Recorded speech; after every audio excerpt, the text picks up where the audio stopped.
ಯಾಕಂದ್ರೆ ಜೆ ಅಂದ್ರೆ JDS, ಅಲ್ಲಿ ನಾರಾಜಾದವ್ರು ನಮ್ಮ ಕಡೆ ಬರ್ತಾರೆ. ಸಿ ಅಂದ್ರೆ ಕಾಂಗ್ರೆಸ್, ಅಲ್ಲಿ ಒಳ್ಳೆಯವರು ಅದಾರ, ಅವರು ನಮ್ಮ ಪಾರ್ಟಿಗೆ ಬರ್ತಾರೆ. ಬಿ ಅಂದರೆ BJP, ಅದೇ ಒಂದು ದೊಡ್ಡ ಪಾರ್ಟಿ ಆಗ್ತದೆ. ಎಲ್ಲ ಕಡೆ 30% ತೊಗೊಳ್ತೀನಿ, 10% ರಾಜಕೀಯ ಮಾಡಲಾರ ಹುಡುಗರು ತೊಗೊಂಡ್ರೆ ಪಕ್ಷ ಕಟ್ತೀನಿ. ಈಗ ಒಂದೊಂದು ವಿಧಾನಸಭೆ ಒಳಗೆ 4-5 ಮಂದಿ ಟಿಕೆಟ್ ಬಿಡ್ತಾರಿಲ್ರಿ. BJPಯಾಗ ವಿಜಯೇಂದ್ರ ಯಡಿಯೂರಪ್ಪ ಇದ್ದಾರೆ ಏನು ಮಾಡ್ತಾರೆ, ರೊಕ್ಕ ತೊಗೊಂಡು ಟಿಕೆಟ್ ಕೊಟ್ಬಿಡ್ತಾರೆ ವೀಕ್ ಕ್ಯಾಂಡಿಡೇಟಿಗೆ.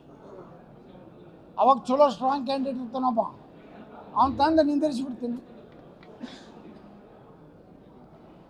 ಇಷ್ಟೇ ಐತಿ, ಸಿಂಪಲ್ ಫಾರ್ಮುಲಾ ಐತಿ. ಈಗ ಪಾರ್ಟಿ ಕಟ್ಟಿದ್ರೆ ಯತ್ನಾಳ್ ಸಕ್ಸಸ್ ಆಗೋ ಸಾಧ್ಯತೆ ಇದೆಯಾ ಇಂದಿನ ವಿಶೇಷ.